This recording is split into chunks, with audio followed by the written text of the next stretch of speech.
คนมีบุญน้อย อุปสรรคก็มีมาก คนมีบุญมาก อุปสรรคก็มีน้อย ส่วนคนมีบุญทำอะไรก็สำเร็จทุกอย่างกราบผมกราบถวายความเคารพในความเมตตาธรรมของพระเดชพระคุณหลวงพ่อเจ้าคณะจังหวัดเชียงใหม่พระเดชพระคุณหลวงพ่อรองเจ้าคณะจังหวัดเชียงใหม่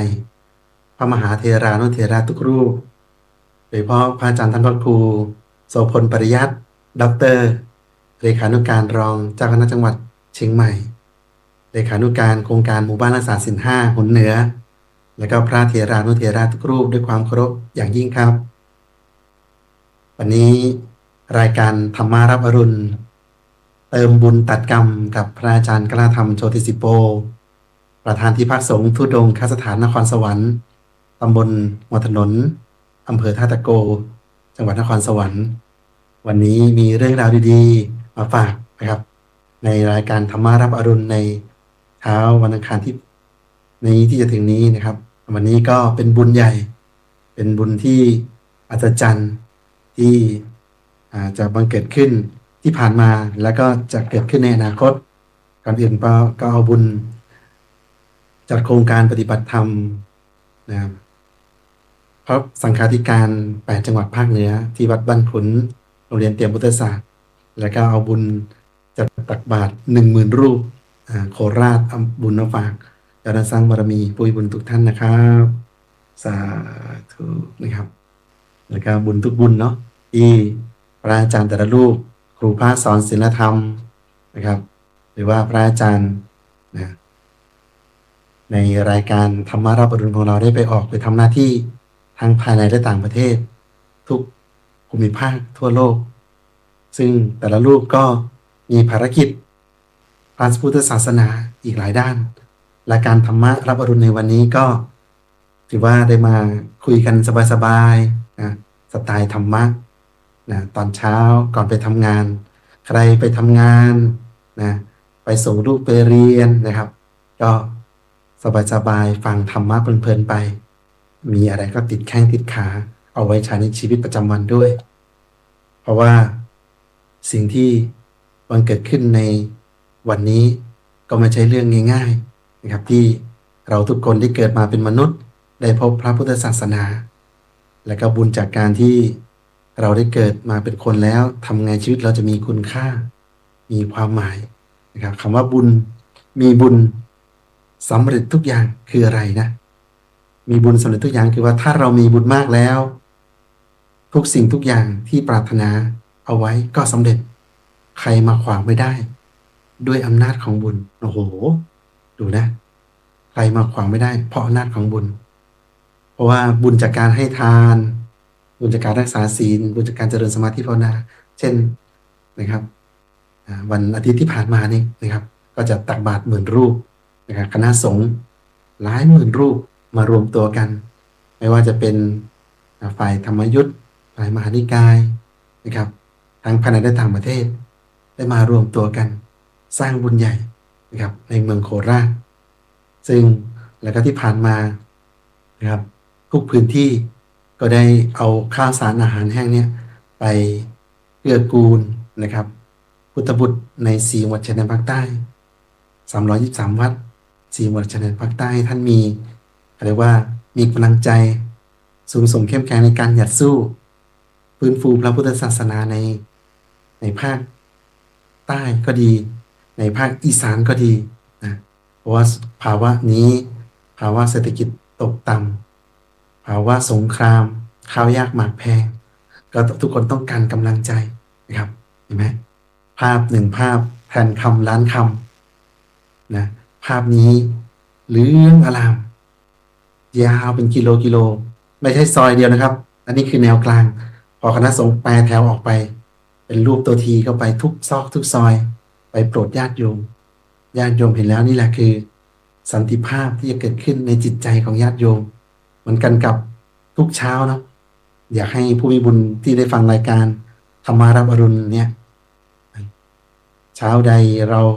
ยังไม่ใส่บาตรก็อย่าเพิ่งทานข้าวเนาะเช้าใดยังไม่รักษาศีลนะครับก็อย่าเพิ่งออกจากบ้านค่ำใดที่เรายังไม่สวดมนต์นั่งสมาธิก็อย่าเพิ่ง เข้านอนนี่แหละชาวพุทธของเราเห็นไหมครับภาพหนึ่งภาพแทนคำล้านคำนะครับภาพที่ชาวพุทธมารวมตัวกันทำความดีมารักษาศีลมาเจริญสมาธิภาวนากรรมฐานทำให้ใจเราหยุดทำให้ใจของเรานิ่งมีสติซึ่งทุกวันนี้นะครับเด็กและเยาวชนต้องการต้นแบบนะต้นแบบด้านศีลธรรมนะคณะสงฆ์อุบาสกอุบาสิกาสามเณรภิกษุสามเณรนั่นแหละท่านสงบเสงี่ยมสง่างามนั่งเป็นแถวเป็นแนวนะนั่งเป็นแถวเป็นแนวสงบเสงี่ยมสง่างามทั้งคำพูดความคิดการกระทำเด็กเขาสื่อได้สัมผัสได้ลานย่าโมนะลานย่าโมนะเป็นวีรสตรีที่ปกป้องของภัยอาณาจักรละเอาไว้แม้แต่สตรีก็ห้าวหาญแข็งแกร่งแต่อ่อนโยนนะสำลีหุ้มเหล็กกล้าสำลีหุ้มเหล็กกล้าอ่อนโยนแต่แข็งแกร่งนะครับมีพระเดชคุณหลวงพ่อท่านเจ้าคุณพระพรหมได้เมตตามาเป็นประธานในพิธีแล้วก็ได้มีการสวดมาติกาอุทิศบุญให้กับบรรพบุรุษที่ล่วงลับจากโลกนี้ไปทหารหารที่ปกป้องชายแดนอยู่นี่ไหมครับว่าเรามีกายหยาบเอาไว้สั่งสมบุญถ้าเรามีละจากโลกไปแล้วนั่นแหละคือภพเสวยบุญแล้วอาจจะไปทุกขติมีเปรตอสุรกายสัตว์เดรัจฉานสัตว์นรกเป็นต้นนี่คือฝ่ายทุกขติฝ่ายสุขติก็มีเกิดเป็นมนุษย์นะครับแล้วก็เป็นเทวดาพรหมรูปพรหมบรรลุมรรคผลนิพพานเข้าสู่พระนิพพานไปตามพระสมมาพุทธเจ้าของเราไปเห็นไหมครับว่าแผ่นดินทองแผ่นดินธรรมย่อมเกิดขึ้นกับประเทศของเราประเทศไทยของเราก็ด้วยน้ำพักน้ำแรงพุทธบริษัทต้องเป็นหนึ่งเดียวกันเหมือนดวงตะวันที่มีดวงเดียวครับพุทธบริษัทสี่ภิกษุสงฆ์ภิกษุณีอุบาสกอุบาสิกานะพระภิกษุเป็นช้างเท้าหน้าอุบาสกอุบาสิกาเป็นช้างเท้าหลังก็เกื้อกูลกันย่อยกพระพุทธศาสนาให้สูงเด่นเพราะว่าเกิดมาครั้งหนึ่งเราจะต้องมาแก้ไขปรับปรุงนิสัยตนเองได้สักนิสัยหนึ่งไหนใครปรับปรุงนิสัยตัวเองได้สักนิสัยหนึ่งยกมือเลยครับญาติโยมสาธุชนก็คอมเมนต์มาเนาะเช่นเรานอนตื่นสายเราก็ลองดูลองตื่นเช้าไปนั่งสมาธินะไปสวดมนต์ไปใส่บาตรตอนเช้าดีไหมรู้สึกว่าเราได้แก้ไขนิสัยที่ไม่ดีตัวเองสักชาติหนึ่งในคุณยายอาจารย์มหารัตนอุบาสิกาจันทร์ขนนกยูงนะผู้ให้กำเนิดวัดพระธรรมกายเนี่ยท่านก็บอกว่าแก้ไขตัวเองนะเราต้องคิดให้ดีว่าชาติเนี้ยเป็นชาติสุดท้ายที่เราได้มีโอกาสแก้ไขตัวเองชาติสุดท้ายแล้วจะต้องแก้ไขตัวเองให้ดีที่สุดต้องสร้างบุญให้มากๆให้บุญเป็นภูเขาถ้าจะสร้างบุญให้มากๆต้องนั่งธรรมะมากๆอธิษฐานมากๆล้อมคอกเอาไว้ให้ดีคือพูดว่าชาติสุดท้ายที่เรามารู้เรื่องบุญเรื่องบาปเรื่องดีเรื่องชั่วใช่ไหมถ้าเราทำบาปไม่รู้ว่าจะไปตกนรกอเวจีมานรกขุมไหนซึ่งยาวนานมากไม่รู้ว่าจะได้มาผุดได้มาเกิดเมื่อไหร่ตอนนี้แหละชาตินี้แหละเป็นชาติที่สำคัญที่สุดที่เราได้มารู้เรื่องราวของคำสอนของพระสัมมาสัมพุทธเจ้าแล้วเราต้องเชื่อมั่นนะว่าคนที่มีฝึกฝนตนเอง20อสงไขยกับเศษแสนมากับสร้างบารมีมาเนี่ยมีความสะอาดทั้งบริสุทธิ์กายบริสุทธิ์วาจาบริสุทธิ์ใจเป็นสุดยอดของมนุษย์เป็นสุดยอดของไอดอลก็คือพระสัมมาสัมพุทธเจ้าทุกเชื้อชาติทุกศาสนาทุกเผ่าพันธุ์ได้นำคำสอน meditation สมาธิเนี่ยไปใช้ได้หมดเลยอังกฤษก็พระเจ้าในตัวคุณนะอิสลามก็เห็นพระเจ้าในตัวคุณนะตามลมหายใจเข้าไปก็ได้นะยุบหนอพองหนอสัมมาอรหังพุทโธหรือว่าอะไรก็ได้ที่ทำให้ใจเราเป็นสมาธิตั้งมั่นถ้าใจเราเป็นสมาธิตั้งมั่นแล้วเราจะมีสติควบคุมตนเองได้ควบคุมวาจาความคิดการพูดการกระทำเราได้เพราะว่าทุกอย่างก็ต้องอาศัยบุญที่เราทำตอนเป็นมนุษย์นะจ๊ะสิ่งอาศัยบุญนะในที่สุดตัวเองเท่านั้นที่จะช่วยเราเอง ช่วยตัวเองได้คนอื่นจะหวังพึ่งไม่ได้นะต้องอาศัยบุญของเราและความตั้งใจของเราถ้าเอาบุญจดเข้าไปในศูนย์กลางกายความรู้ก็กว้างขวางไม่มีที่สิ้นสุดถ้าเอาบุญถ้าเอาใจไปไว้นอกตัวความถูกบีบคั้นคับแคบลงการที่เราเอาใจของเรากลับมาไว้ในตัวตามลมหายใจแล้วก็ไปสุดลมหายใจตรงไหนแหละคือที่ตั้งนั้นเดิมของใจตรงยุบหนอพองหนอตรงพุทโธนี่แหละถ้าเรารู้ลมหายใจเข้าก็รู้ออกก็รู้ตามลมหายใจเข้าไปมีสติขณะนี้เรากำลังขับรถอยู่นะขณะนี้เรากำลังเรียนหนังสืออยู่นะขณะนี้เรายังทำงานอยู่นะใจของเรานี่แหละจะเป็นใหญ่ใจของเราเนี่ยเป็นประธานทุกอย่างนะครับสำเร็จด้วยใจของเรานะวันนี้รายการธรรมารับอรุณก็จะมีพระอาจารย์แต่ละรูปเวียนมาเจอหน้าเจอตาพวกเราทุกคนเนาะนะเจอตาทุกคนนะครับเราต้องรู้ว่าแต่ละวันผ่านไปอย่าผ่านไปโดยเปล่าประโยชน์ผ่านไปโดยมีบุญกุศลเพิ่มเติมขึ้นซึ่งวันนี้พระอาจารย์ได้พูดคุยก่อนเข้ารายการกับพระอาจารย์ท่านพระครูโสพลปริยัติด็อกเตอร์นะครับบริขานุการรองเจ้าคณะจังหวัดเชียงใหม่ท่านบอกว่าโอ้สงสารผู้เฒ่าผู้แก่ที่เหลือแค่นะมีแต่ผู้เฒ่าผู้แก่กับเด็กอยู่ในชุมชนนะตอนนี้น้องๆเยาวชนคนที่เกิดก็มีน้อยโรงเรียนก็มีน้อยคนที่จะมาบวชมาสืบทอดอายุพระศาสนาก็น้อยลงอย่างนั้นแล้วเราทุกเพศทุกวัยจะต้องช่วยกันนะให้มีจิตอาสาเพิ่มมากขึ้นให้มีจิตสาธารณะเพิ่มมากขึ้นให้มีความรับผิดชอบเพิ่มมากขึ้นก็เป็นบุญเรานะไม่เกิน100 ปีเราก็จากโลกนี้ไปแล้วแต่ใครล่ะจะฝากสิ่งที่ดีๆเอาไว้ในโลกใบนี้ในยุคของเรายุคที่ไม่รู้ว่าอะไรจะเกิดขึ้นภัยสงครามถามว่าเกิดจากอะไรเกิดจากความโลภเกิดจากความโกรธเกิดจากความหลงกิเลส3 ตระกูลนี่แหละเข้าไปอยู่ในใจของพวกเราอย่างนั้นแล้วเรารู้ว่ากิเลสในใจคน1 คนที่มียศมีตำแหน่งยิ่งใหญ่เท่าไหร่ถ้าไม่มีสัมมาทิฏฐิเนี่ยความเห็นถูกเนี่ยโอ้แต่เป็นมิจฉาทิฏฐิความเห็นผิดเห็นกงจักรเป็นดอกบัวเห็นชั่วเป็นดีแล้วเนี่ยก็ทำให้โลกวุ่นวายฉันใดก็ฉันนั้นถ้าเยาวชนทุกวันนี้ถ้าเราไม่ช่วยกันเป็นหูเป็นตาช่วยกันสวดมนต์นั่งสมาธิอบรมศีลธรรมเขาเติบโตมาในวันข้างหน้าเนี่ยเขาก็จะเป็นนี่แหละถ้าไม่มีศีลกำกับกายวาจาสมาธิกำกับใจเนี่ยสงสารเหมือนกันลูกหลานของเราจะเป็นอย่างไรถ้าได้ผู้นำดีเราก็รอดแต่ได้ผู้นำไม่ดีก็จะพาให้ประเทศชาติโลกไปนี้วุ่นวายสับสนนะพระอาจารย์ฝากไว้นะการที่เราได้สั่งสมบุญด้วยการให้ทานจะทำให้เรามีทรัพย์มากรวยคนไม่ทำทานนะอัตคัดขัดสนยากจนเห็นไหมเราเห็นคนขอทานไหมเห็นคนนอน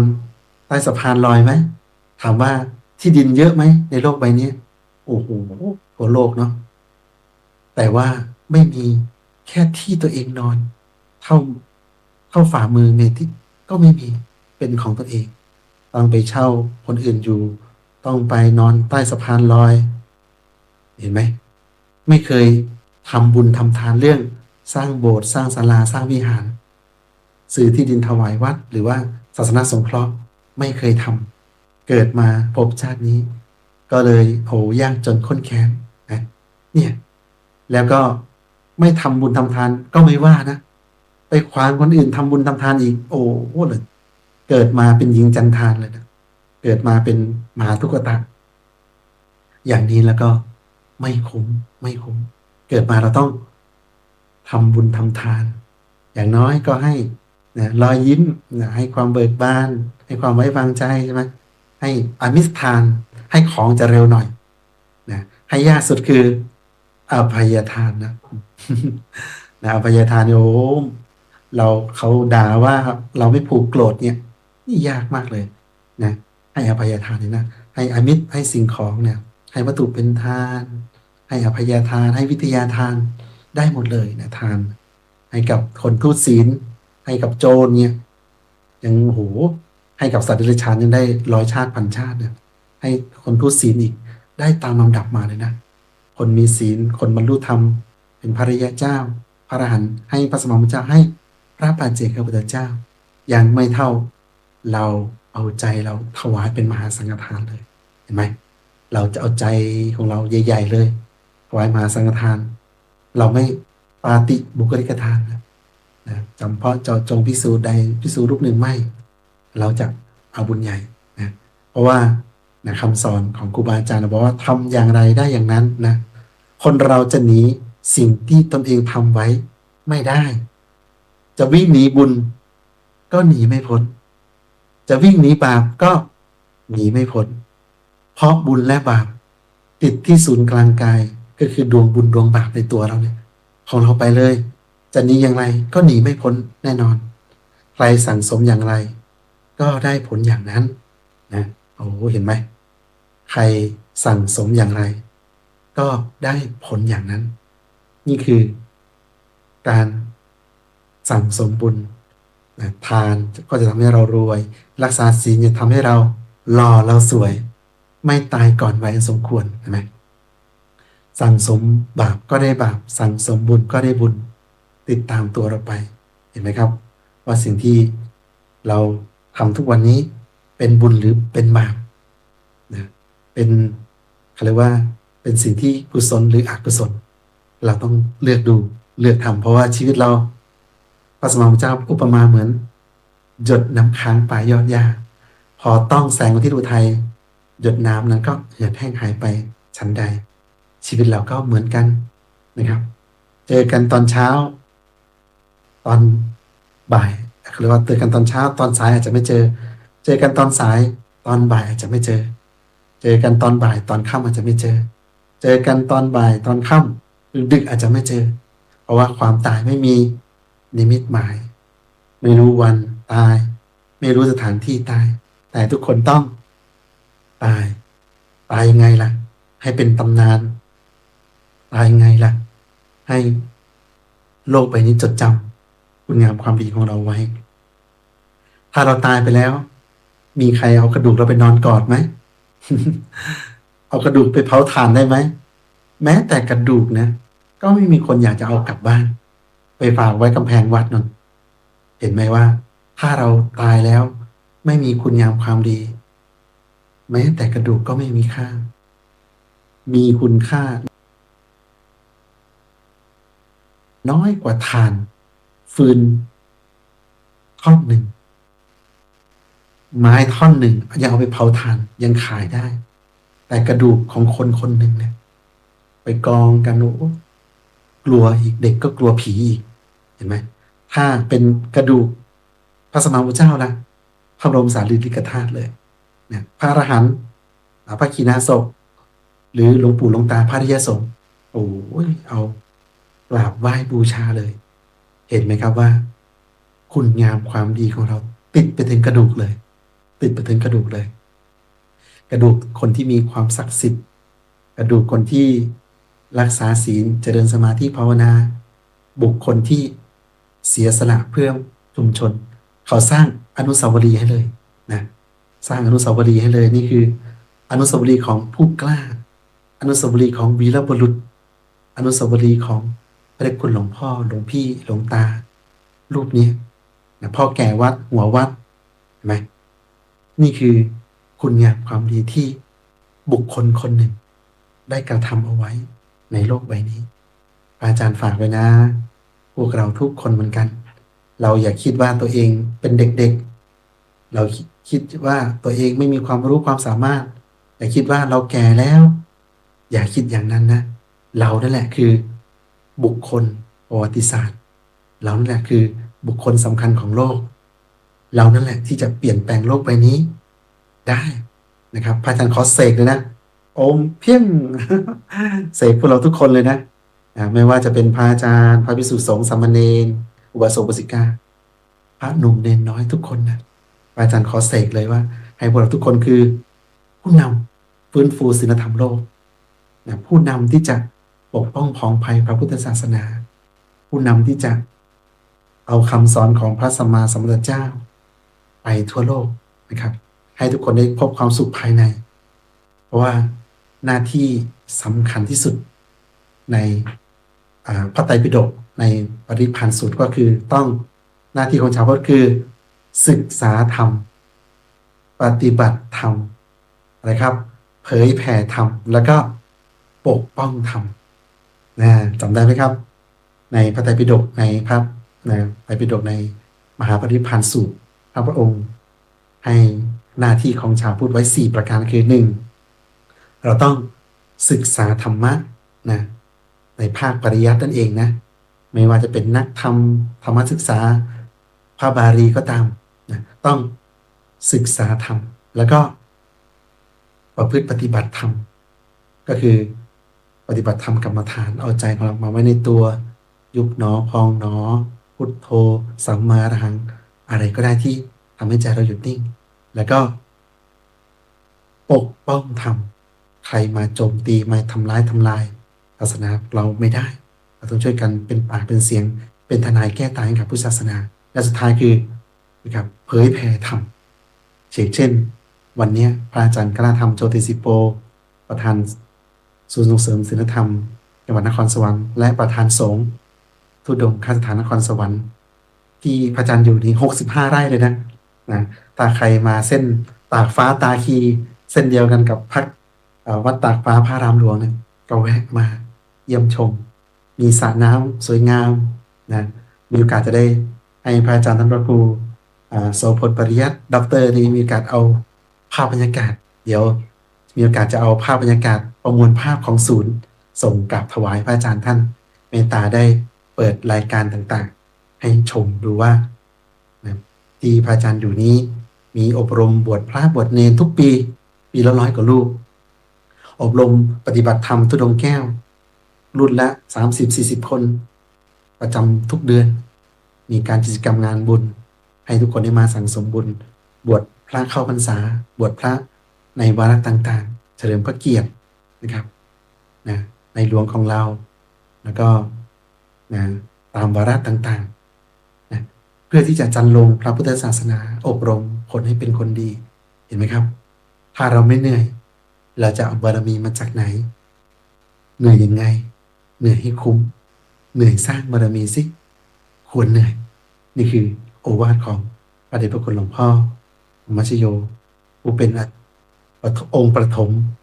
เจ้าอาวาสวัดพระธรรมกายถามว่าหลวงพ่ออยู่ไหน หลวงพ่อก็อยู่ในใจของเราทุกคนพระอาจารย์ก็ไม่เคยได้เห็นท่านแต่ว่าท่านรอดปลอดภัยมีชัยชนะจึงได้มีโอกาสได้ขยายพระพุทธศาสนาไปทั่วโลกนี่22 เมษายนวันคล้ายวันเกิดของท่าน82 ปีแล้ว50 กว่าพรรษาดูนะคนพระอายุ82 ปีแล้วบวชถวายชีวิตให้กับพระพุทธศาสนาแล้วยังโดน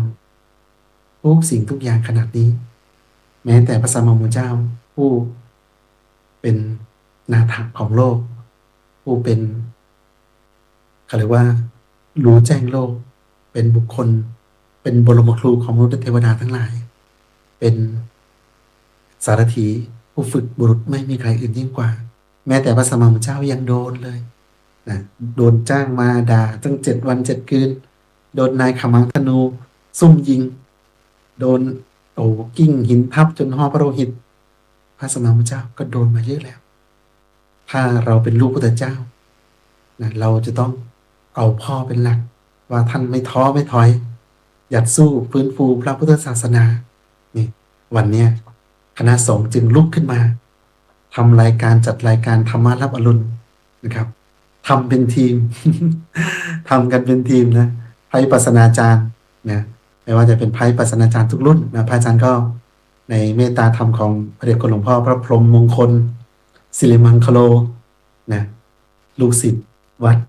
พระธาตุสีจอมทองเนี่ยของพวกเรา เนี่ยพระอาจารย์ก็เป็นพระวิปัสสนาจารย์รุ่นที่10นะรุ่นน้องของพระอาจารย์ท่านพระครูโสพลปริยัติด็อกเตอร์นะท่านก็ได้ทุกรุ่นเลยนะได้มาเป็นครูพระสอนศีลธรรมเป็นพระวิปัสสนาจารย์พระธรรมทูตที่จะช่วยกันเผยแผ่งานพระพุทธศาสนา แล้วก็ญาติโยมทุกคนนะได้รับชมรับฟังรายการธรรมารับอรุณนี้ก็ขอให้ฟังแบบสบายๆเดินทางไปไหนก็ให้รอดปลอดภัยนะพระอาจารย์ก็ฝากไว้ว่าบุญนั้นเป็นเรื่องสำคัญคนมีบุญน้อยอุปสรรคก็มีมากคนมีบุญมากอุปสรรคก็มี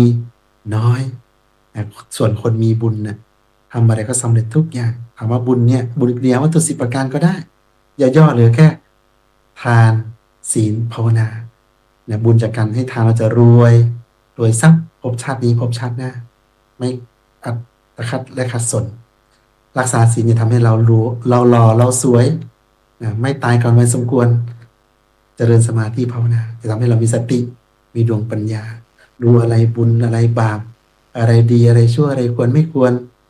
นะพ่อแม่มีพระคุณจริงบุญบาปมีจริงนรกสวรรค์มีจริงสัตว์เกิดตายเกิดแบบโอปาติกะมีจริงนะเห็นไหมบุญจากการที่เราได้สั่งสมนี่แหละจะเป็นบุญหล่อเลี้ยงใจของพวกเราครับวันนี้อาจารย์กล้าทำโจติสิปโปเติมบุญตัดกรรมกับอาจารย์กล้าทำประธานสงฆ์ทุดงค์กล้าฐานนครสวรรค์ตำบลหัวถนนอำเภอท่าตะโกก็กราบขอบพระคุณในความเมตตาของพระมหาเถระพระเถรานุเถระที่เมตตาได้จัดโครงการธรรมารับอรุณนี้ไว้อาจารย์ฝากไว้นะสั่งสมบุญทุกบุญในช่วงชีวิตของเราสู้ด้วยบุญนะไม่สู้ไม่หนีทำดีเรื่อยไปนะใครจะด่าใครจะว่าใครจะทำอะไรก็เป็นเรื่องของเขาเรื่องของเรามันสั่งสมบุญ